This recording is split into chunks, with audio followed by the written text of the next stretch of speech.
Well, I think that if you're looking for a career in journalism, if you're looking to follow, pursue a career in journalism, then degrees like the MS journalism that IBA is offering aren't useful. They're absolutely essential.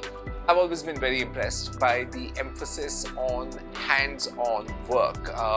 Not just the theory of what news is supposed to be like, but what it actually means in practice. So when we talk about digital literacy, I think that what this particular course offers isn't just digital literacy, it's digital mastery. Any kind of tools that can be taught to aspiring journalists, or frankly to practicing established journalists, are essential. Look, don't get me wrong, journalism is a stressful job. There's stresses that you didn't even know existed before you joined this field. But at the same time, it can also be incredibly rewarding. It can also be a lot of fun. So, I mean, if you're crazy enough to opt for a career in this particular field, and you have to be crazy, then I think that IBA's MS in journalism is for you.